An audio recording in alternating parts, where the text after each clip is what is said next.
विद्यार्थी मित्रांनो, साहित्य विचार या पहिल्या प्रकरणात साहित्याचे स्वरूप हे आपण शिकत असताना साहित्यातील अनुभवाचे व्यक्त होणारे विशेष, साहित्यातून व्यक्त होणाऱ्या अनुभवांचे विशेष असा एक मुद्दा आपण अभ्यासणार आहोत. यामध्ये आपल्याला साहित्याचे घटक कोणकोणते आहेत असं किंवा साहित्यातून व्यक्त होणाऱ्या अनुभवांचे विशेष या दोन्ही गोष्टी सारख्याच आहे हे लक्षात घेऊन आपल्याला हा मुद्दा समजावून घ्यायचा आहे. अनुभव ही जी संकल्पना आहे साहित्य क्षेत्रात, त्यात या अनुभवाच्या संकल्पनेत 3 घटक सामावलेले दिसतात. त्यापैकी एक म्हणजे संवेदना, दुसरा विचार आणि तिसरं भावना. संवेदना, विचार आणि भावना अशा या 3 घटकांवर आधारित अनुभवांचं जे विशेषत्व असतं, साहित्यिक अनुभवाचं जे विशेषत्व आहे ते अवलंबून विशेषत्वाने असतं.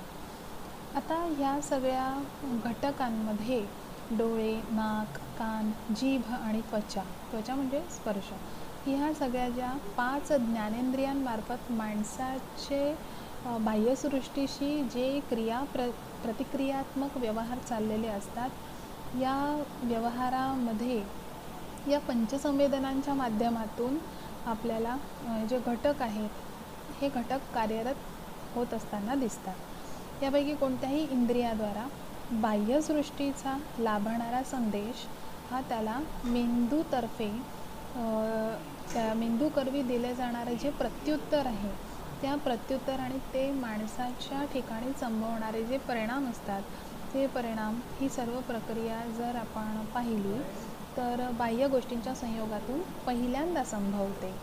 आणि मग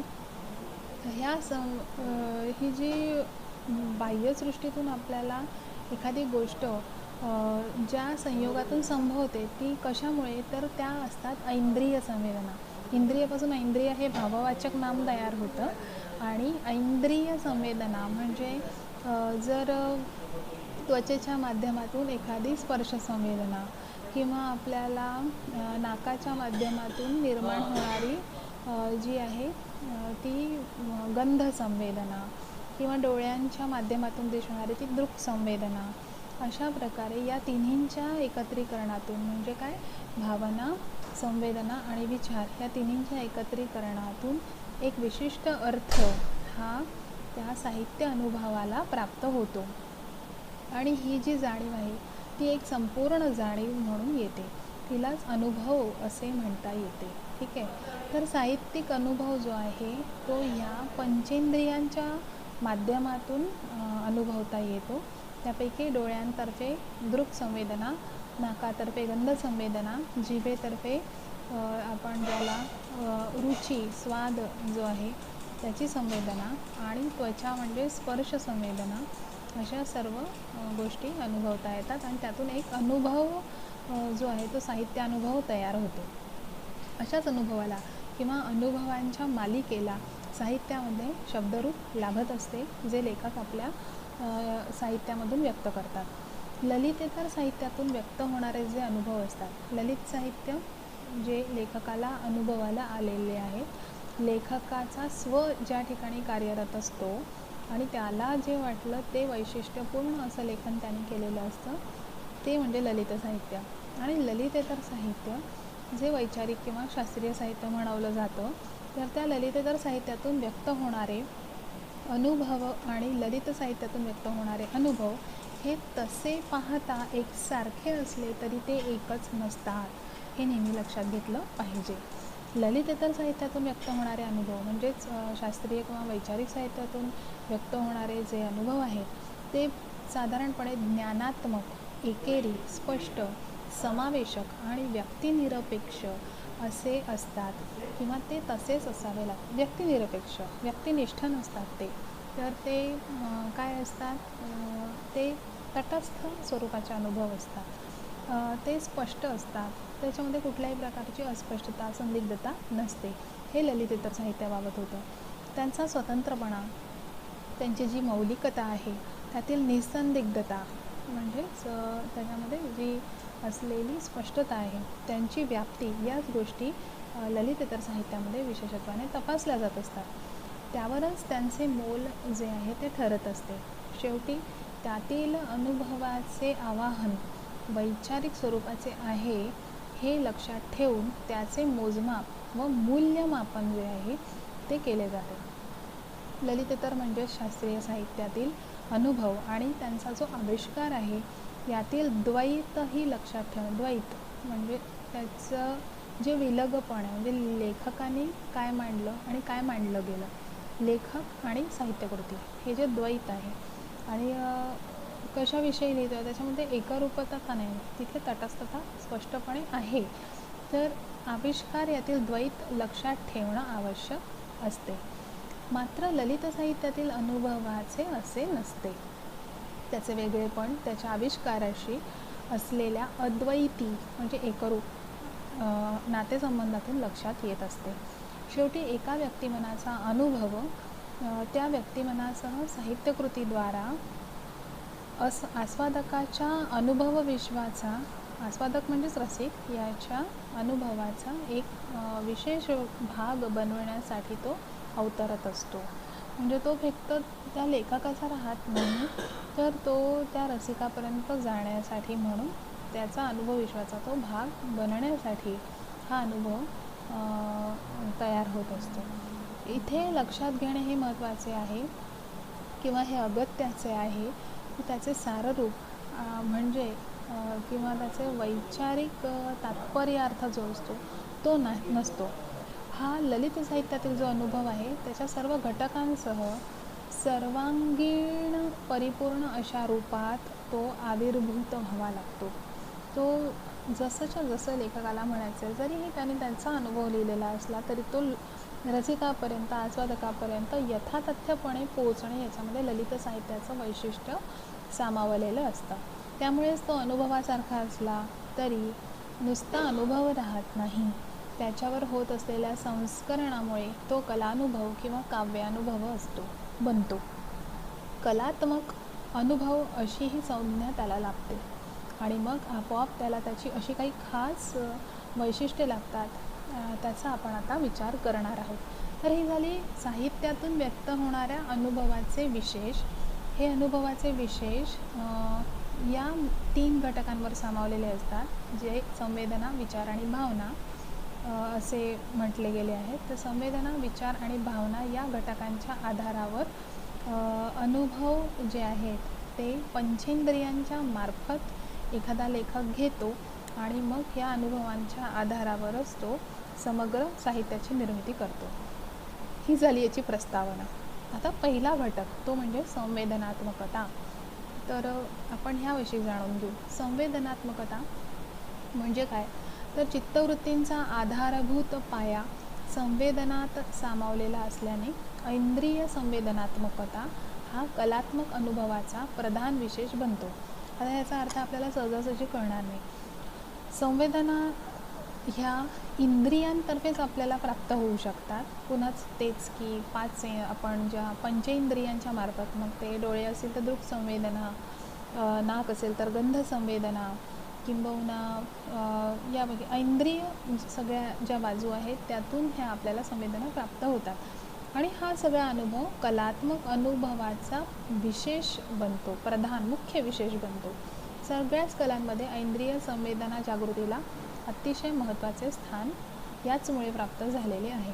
कशामुळे, संवेदना असल्याशिवाय ते साहित्य इतकं प्रभावी होऊ शकत नाही.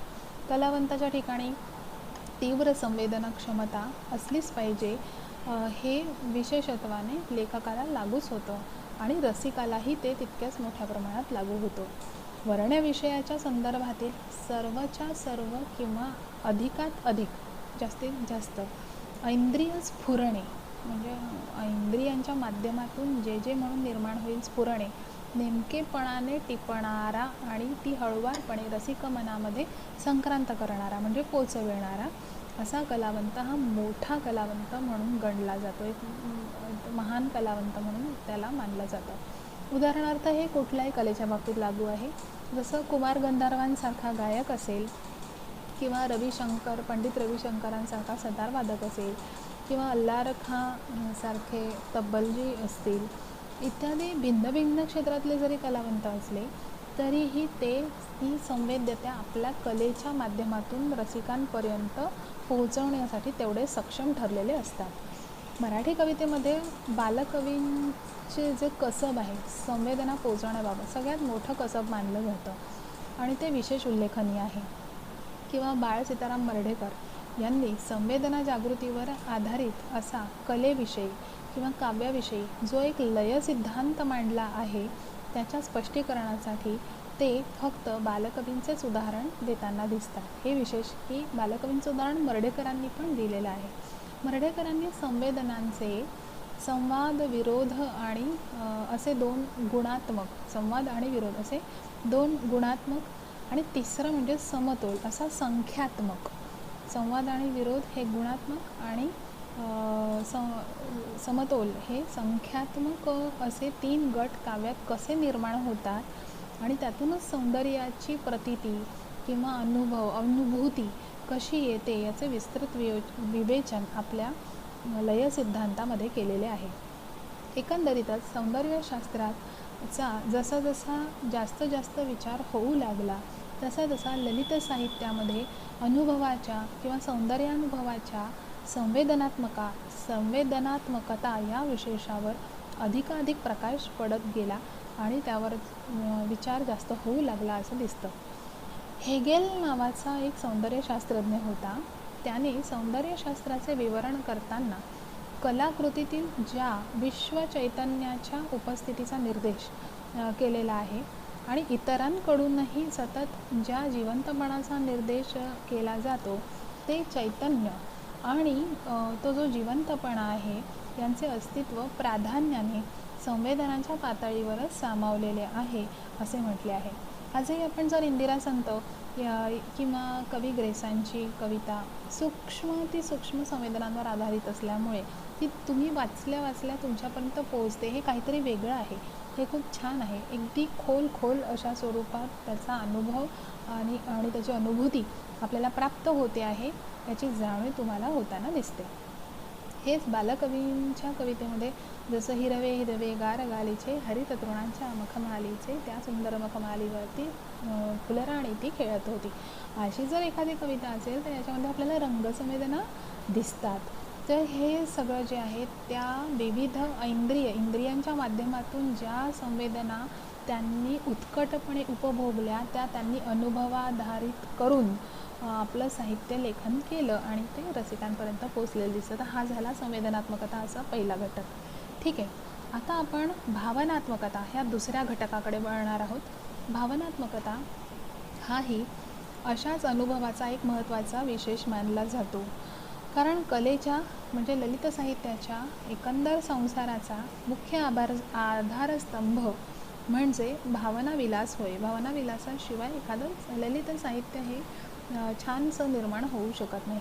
त्यामुळे या अनुभवात असणारा भावनेचा स्पर्श वैशिष्ट्यपूर्ण ठरतो. त्यामुळेच हा अनुभव भावनात्मकतेचा निर्माण होणारा जो अनुभव आहे काही विशिष्ट भावनांची जागृती आणि त्या भावनांचा परिपोष साहित्यामध्ये करू शकतो. बोझांकेट या सौंदर्यशास्त्रज्ञाच्या मते सौंदर्यानुभवात एक सुखद स्वरूपाची भावना म्हणजे प्लेझंट फिलिंग असते. ललित साहित्याचा कोणताही प्रकार जर घेतला तर त्यातील भावदर्शन नेहमीच महत्त्वाचे मानले जाते. भावदर्शन काय आहे ते उत्कटपणे तुमच्यापर्यंत पोहोचतं की नाही, तुमच्या हृदयाला ते हात घालता आहे की नाही.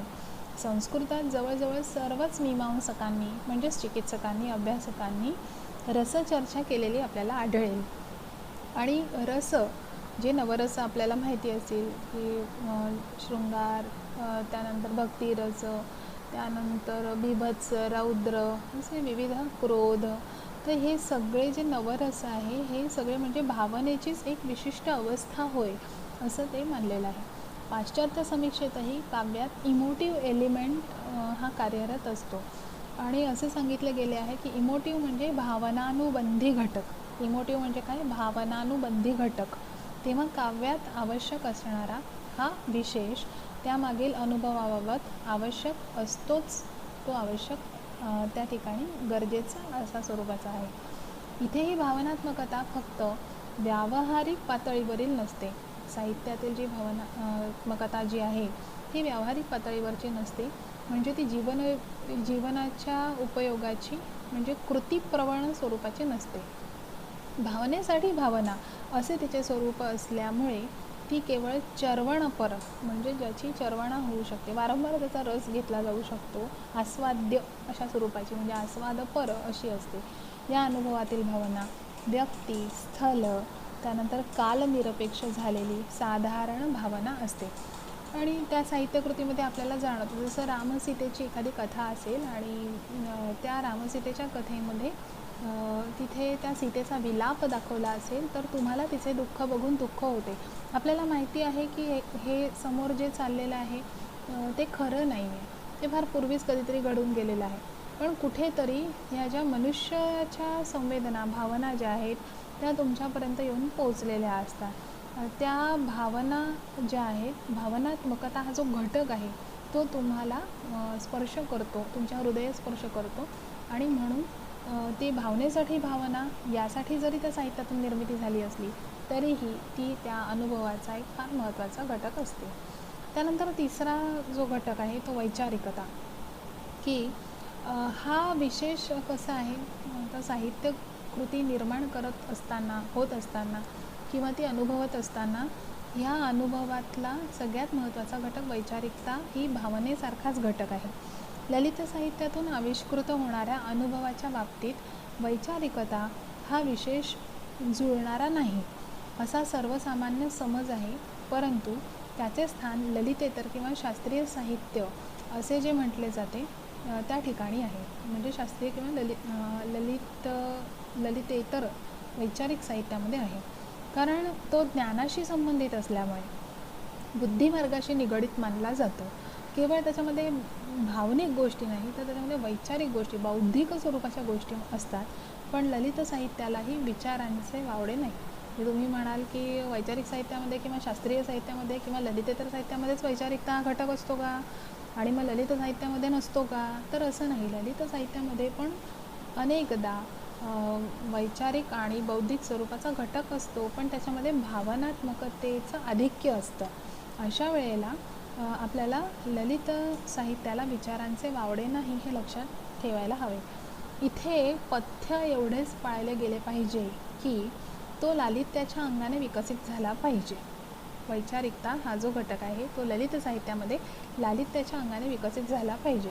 शास्त्रीय किंवा ललितेतर साहित्यातील तो फक्त विचार म्हणून साहित्यामध्ये तो विचार म्हणून नांदत असतो. हरिभाऊ, उदाहरणार्थ आपण की हरिभाऊ आपटे यांची जर आपण कादंबरी घेतली तर त्यांची कादंबरी सामाजिक स्वरूपाची कादंबरी होती, किंवा कवी केशवसुत यांच्या सामाजिक कादंबऱ्या, किंवा बाळासीताराम मर्ढेकरांच्या सामाजिक कादंबऱ्या, किंवा विंदा करंदीकरांच्या सामाजिक कादंबऱ्या यांची विंदा करंदीकरांची वैचारिक कविता, काकासाहेब खाडीलकरांची नाटके किंवा विजय तेंडुलकरांची नाटके, ही नाटक आहे म्हणजे ते ललित साहित्य आहे. मग ललित साहित्यामध्ये सुद्धा विजय तेंडुलकरांच्या नाटकामध्ये कुठेतरी वैचारिक स्वरूपाचे विषय मांडलेले असतात, म्हणजे वैचारिकता हा घटक त्यामध्ये कार्यरत असतो. गो पु देशपांडे यांची नाटके ही पण सगळी वैचारिक स्वरूपाची नाटकं आहेत. या कलाकृती काही एक निश्चित विचार, वैचारिक दृष्टिकोन आपल्याला देत असतात. त्यांचे साहित्य आनंद तर देतेच, पण आनंदाबरोबरच विचारही देते. याचे कारण एकच की त्यामागील जो अनुभव आहे त्या अनुभवात असलेला विचाराचा बलवत्तर जो घटक आहे, तिथे विचार हा नुसता वैचारिक पातळीवर राहत नाही तर तो कलेच्या पातळीवर चढविलेला असतो. त्यामुळे विचारांमुळे साहित्यकृतीला आपोआपच एक भारदस्तपणा किंवा वजन प्राप्त होत असते. उदाहरणार्थ तत्कालीन हरिभाऊ आपटेंची कादंबरी ही बालविधवा असलेल्या स्त्रीच्या एकंदर मनोभावनेचं चित्रण करणारी आहे, पण त्याचसोबत ती सामाजिक प्रश्न पण मांडणारी आहे, त्यामुळे ती वैचारिक स्वरूपाची आहे. म्हणजे ललित साहित्य आहे तरीही ललित साहित्यामध्ये वैचारिकता हा घटक कार्यरत आहे असं आपल्याला म्हणता येतं. वैचारिकता या घटकामुळेच त्या साहित्यकृतीत एक वेगळे सामर्थ्य निर्माण होत असते.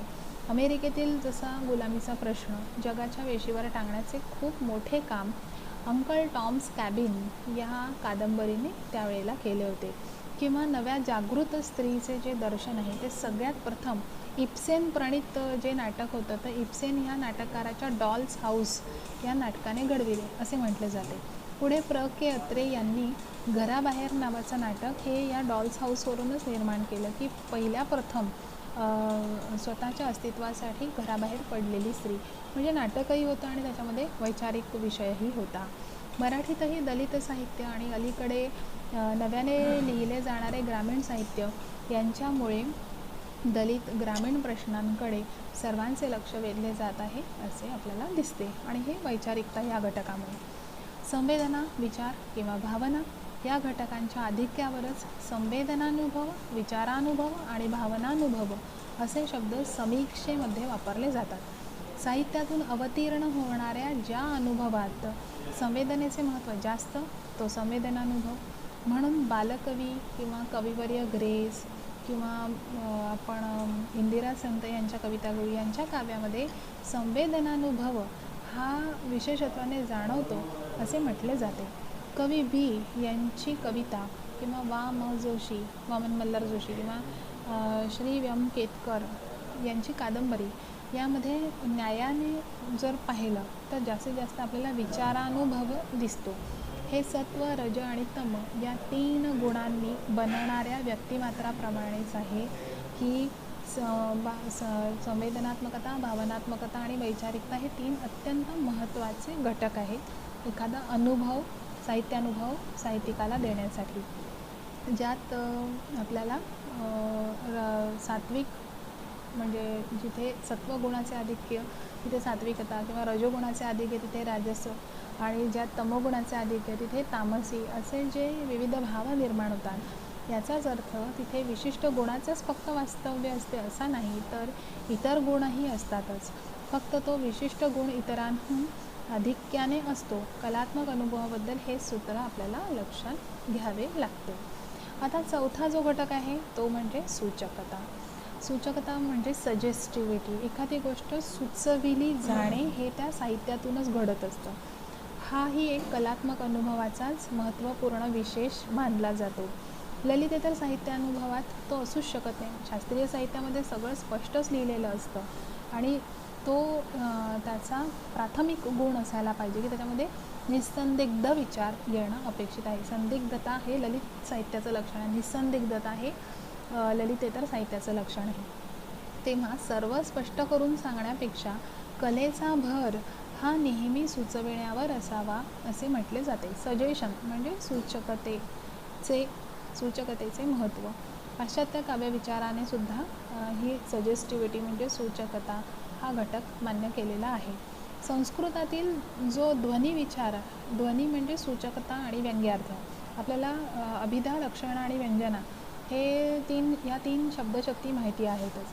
तर व्यंजनेच्या पुढे काहीतरी ध्वनित होण्याचा जो गुण असतो, हा ध्वनित होण्याचा गुण म्हणजे सूचितार्थ या विशेषाचे महत्त्व सांगतो. म्हणजे याचा विचार संस्कृत साहित्यातही झालेला आहे हे आपल्याला लक्षात घ्यावे लागेल. आनंदवर्धनाने वस्तुध्वनी, अलंकारध्वनी आणि रसध्वनी अशी सत्काव्यदृष्ट्या सत्काव्याची जी लक्षणे सांगितली आहे ती सलग श्रेणीत सांगितलेली आहे. कशी की वस्तुध्वनी, अलंकारध्वनी आणि रसध्वनी. विल्यम एमसन भर देऊन सांगत असलेली काव्यातील शब्दाबाबतची जी आवश्यक अनेकार्थता या विशेषातूनच संभवत असते म्हणजे निर्माण होत असते. सूचकता म्हणजे काय? एखाद्या गोष्टीतून एका गोष्टीचे अनेक अर्थ निर्माण होत जातात आणि प्रत्येक वेळेला आपण जेव्हा ते साहित्य वाचतो तेव्हा नवे नवे अर्थ आपल्याला गवसत जातात आणि ही एक चांगली वाङ्मयीन कलाकृती म्हणून त्याची मान्यता प्राप्त होते. या सूचकतेमुळेच कलात्मक अनुभवाच्या ठिकाणी बसणाऱ्या लवचिकतेची कल्पना आपल्याला येऊ शकते. ललित साहित्य कृतीचे जे अनेक अर्थ संभवू शकतात ते त्यामागील अनुभवाच्या ठिकाणी बसणाऱ्या सूचकता या विशेषामुळेच. ललितेतर साहित्यातून व्यक्त होणाऱ्या अनुभवात जर अशी लवचिकता आली किंवा अनेकार्थता आली तर अनर्थ संभवू शकतो पुष्कळदा. कारण की शास्त्रीय साहित्यामध्ये किंवा ललितेतर साहित्यामध्ये उद्या जर तुम्ही अस्पष्ट, धूसर अशा प्रकारचं लेखन केलं, संदिग्ध लेखन केलं तर त्याच्यामध्ये अर्थनिष्पत्ती बरोबर होणार नाही. त्यामुळे शास्त्राला धक्का पोचू शकतो. असं होऊ नये म्हणून शास्त्रीय साहित्याची भाषा स्पष्ट असावी लागते. सूचकता हे विशेषत्वाने ललित साहित्याचं लक्षण आहे, हे लक्षात घ्यावे. सूचकतेमुळे ललित साहित्यानुभवात चमत्कृती जाणवत असते आणि ती त्या अनुभवाला आकर्षक बनवत असते. तेव्हा मराठीतील विनायक नावाचे उदाहरणार्थ विनायक नावाचे मराठीतील जे कवी आहे, त्या कवीच्या कवितांमागील जे अनुभव आहे ते प्रामुख्याने सूचक अनुभव आहेत. हतभागिनीसारखी त्यांची कविता होती. या कवितेमध्ये कवी विनायक यांनी दर्शनी स्वरूपामध्ये म्हणजे वरवर जर पाहिलं तर एका दुर्दैवी स्त्रीचे करुण चित्र रेखाटले आहे आणि त्याचबरोबर समर्थपणे ब्रिटिश राज्यामुळे भारत देशाची झालेली हलाखीची स्थिती त्या काळाची सूचित केली आहे. त्यांच्या गणेशपूजन किंवा प्रोफेसर छत्र्यांचा केसरी किंवा कोठचा शिवाजी राजा यापुढे अशा अनेक कवितांमध्ये मोठ्या खुबीने त्यांनी सूचकपणे देशभक्तीचे चित्रण केलेले आहे. म्हणजे ब्रिटिशांचं राज्य असल्यामुळे उघडपणे देशभक्ती आपल्याला व्यक्त करता आली नसती, तेव्हा त्यांनी सूचकतेमधून सूचक चित्रणांच्या माध्यमातून शब्दचित्रांच्या माध्यमातून तत्कालीन आपलं पारतंत्र्य जे आहे ते व्यक्त केलं. पण एकूणच साहित्यकृतीमागील अनुभवाचा सूचकता हा विशेष असतो, हे आपल्याला लक्षात घ्यायला हवे. म्हणूनच बाळ सीताराम मर्ढेकर यांची जर गणपतवाणी विडी पिताना चावायाचा नुसतीचं काढी ही कविता आहे गणपतवाणी नावाची, तर आपल्याला तो अनेक अंगांनी भावतो की गणपतवाण्याचं तिथे चित्रण केलेलं आहे, पण असं वर्षानुवर्ष एका रटाळ पद्धतीने आपलं आयुष्य जगून पुन्हा आपल्या स्वप्नांचे मनोरे बांधून अशा प्रकारे लोक जगतात आणि मरून जातात, ही नियती असते. पण याच्यातून त्यांना अनेक व्यक्तिमत्वांचं चित्रण करायचं आहे, किंबहुना अनेक भावना ज्या आहेत तिथे व्यक्त करायच्या आहेत, दृष्टिकोन व्यक्त करायचे आहेत, ही झाली सूचकता. किंवा कवी गोविंदाग्रजांची प्रेम आणि मरण ही जी कविता आहे त्यामध्ये त्यांनी निर्माण केलेलं ते प्रेम आणि मरणमधील सूचकता ही फार लक्षणीय आहे, जी लोकांच्या मनाला भावते. किंवा आपण असं घेऊया की आपले मधुघट हा भारत आंबेंचा काव्यसंग्रह आहे, त्याच्यामध्ये त्यांची जी कविता आहे की नववधू प्रिया मी बावरते लाजते पुढे सरते, तसं वरवर पाहिलं तर ती आपल्याला कोणाची कविता वाटते, ते एखादी नववधू जी आहे ती आपल्या सासरी जाते आहे आणि त्यामुळे तिला दुःख होत आहे. पण इथे जीवाशिवाची भावना इथे भारत आंबे यांनी व्यक्त केलेली आहे. ते काय की इथे आता जीव जायला निघालेला आहे की माझा आता जीव या संसारामध्ये लागत नाही. नववधू प्रिया मी बावरते लाजते पुढे चरते, की आता मला निघावंसं वाटत नाही या शरीरामधून, परंतु मला तिथपर्यंत जाणं आता म्हणजे ईश्वर हेच माझं खऱ्या अर्थाने सासर, म्हणजे हेच माझं खरं हे आहे घर आहे आणि ते मला गेलं पाहिजे. आणि ह्या ज्या संसारामध्ये जे माझं मन रमलेलं आहे ते माझं माहेरसारखं माझं मन इथून सुटत नाही. तर ही सूचकता या कवितेमध्ये दुपदरी अर्थ हे आपल्याला सूचकतेतून लाभतात. त्यामुळे सूचकता फक्त कलावंताच्या कलात्मक अनुभवाचा विशेष असते. तिच्यामुळे सौंदर्यवृद्धी होते एखाद्या साहित्याची किंवा कवितेची. ही सूचकता शास्त्रीय किंवा ललितेतर साहित्यामागील अनुभवांच्या बाबतीत दोष ठरू शकते. इथे मुद्दाम हे लक्षात ठेवायला पाहिजे की सूचकता किंवा सजेस्टिव्हिटी हा विशेषत्वाने ललित साहित्यामध्ये असावा लागणारा महत्त्वाचा गुण आहे. नंतर बघूया आपण विशिष्टता आणि विश्वात्मकता. हे दोन्ही जर पाहिले तर केवळ ललित साहित्यातून व्यक्त होणाऱ्या अनुभवाचे विशेष म्हणता येतील असे आहेत. ललितेतर साहित्यामागील अनुभवात फक्त विश्वात्मकता हा विशेष असतो असे म्हणता येईल, कारण त्यावर तो शोधणाऱ्या ज्याचा तो आहे त्याच्या विशिष्टत्वाचा ठसा उमटलेला असतो. उदाहरणार्थ एखादी कविता ज्याची असते ती त्याचा अनुभवाचा भाग असते आणि ती जेव्हा लोकांपर्यंत जाऊन पोहोचते तेव्हा ती त्याची एकट्याची राहत नाही, तर त्या सगळ्या भावनांचं साधारणीकरण होऊन एखादी समजा प्रेमविषयक कविता असेल तर ती प्रत्येकाला स्वतःची वाटू लागते.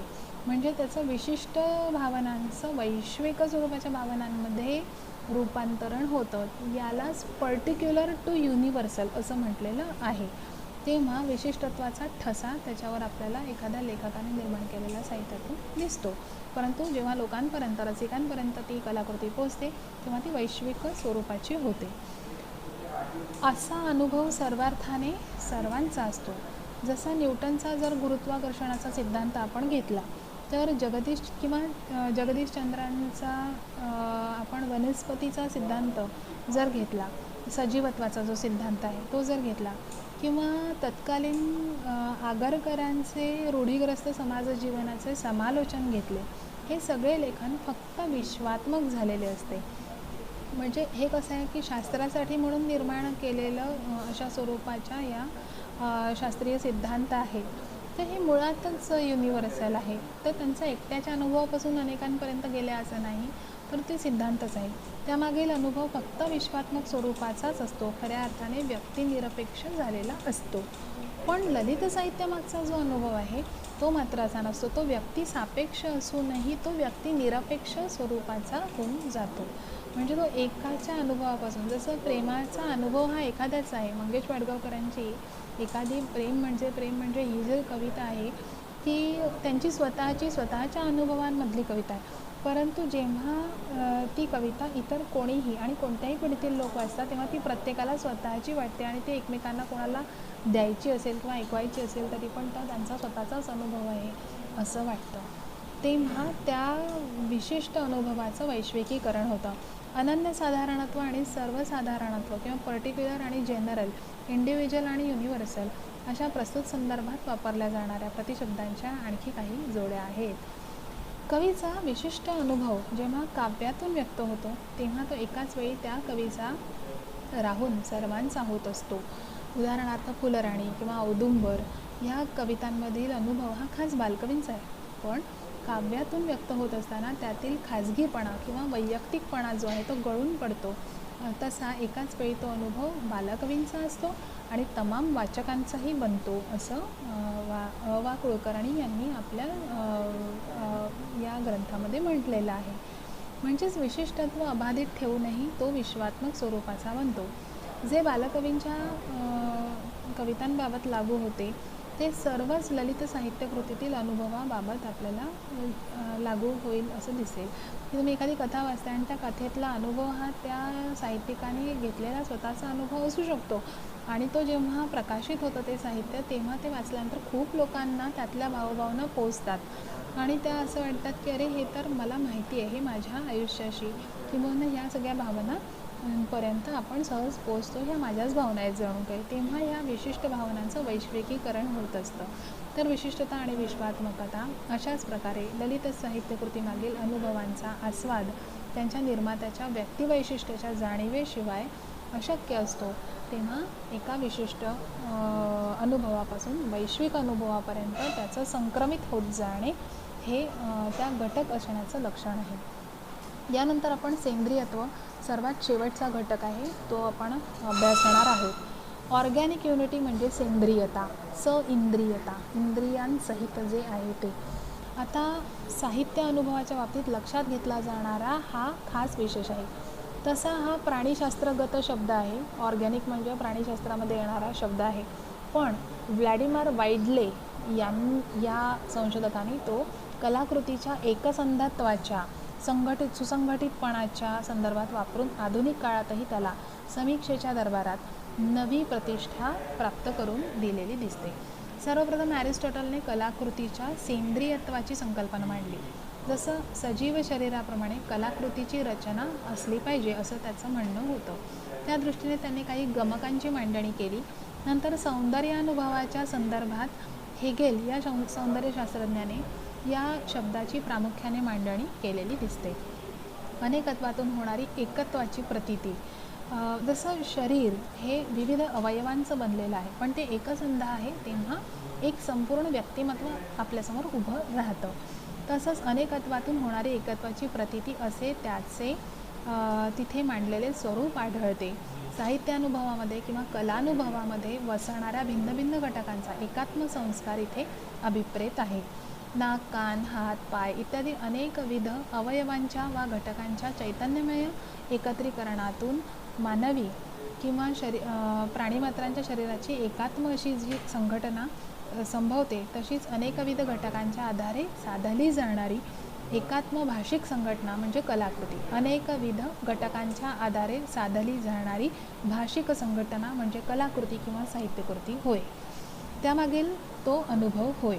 अशा संघटनेतील प्रत्येक घटकांची अपरिहार्य आवश्यकता महत्त्वाची आहे. कारण ऑर्गॅनिक या शब्दाचा अर्थ घेतला तर सुव्यवस्थित संघटना. ऑर्गॅनिक म्हणजे काय? सुव्यवस्थित संघटना म्हणजे प्रत्येक घटकाला स्वयंपूर्ण असे अस्तित्व असते आणि ते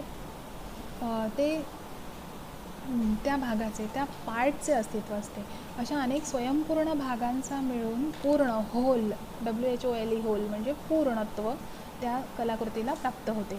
कलाकृती हा एक असा पूर्ण होय, त्यातील अनेकविध घटकांचे स्वयंपूर्णत्व कलाकृती या एका पूर्णात म्हणजे पूर्णत्वामध्ये समाविष्ट झालेले असते. आस्वादकावर होतो तो या पूर्णत्वाचा संस्कार असतो. भागांच्या अलग संस्कारांना कधीही वाव नसतो. मात्र जसा मानवी शरीराचा शरीर म्हणून एक संस्कार होतो, जसं हात, पाय, तोंड इतर घटकांचे वेगवेगळे संस्कार स्वतंत्रपणे जाणवत नाहीत, एखाद्या कादंबरी किंवा कथा किंवा व्यक्तिदर्शन, प्रसंगदर्शन म्हणजे आपण एखादी कादंबरी ज्या वेळेला वाचतो त्यावेळेला ती संपूर्ण कलाकृती म्हणून आपल्यावर कशी संस्कार करते, तर त्यामध्ये असतो कथा, व्यक्तिदर्शन, प्रसंगचित्रण, वातावरण निर्मिती, भाषा इत्यादी अनेक घटक असतील, पण या वाचकाच्या मनावर त्याचे स्वतंत्र संस्कार होत नाहीत. होतो तो संपूर्ण कादंबरीचा एकच एक असा एकात्म संस्कार. याला सेंद्रियत्व हा घटक ह्या साहित्यकृतीच्या अनुभवामध्ये समाविष्ट असतो असं आपल्याला म्हणता येईल. अशी जी एकात्मकता आहे ती कलानुभवाच्या बाबतीमध्ये संभवते, निर्माण होते आणि ती तशी निर्माण व्हायलाही हवी. यामध्येच विकसनाची पायरी आहे.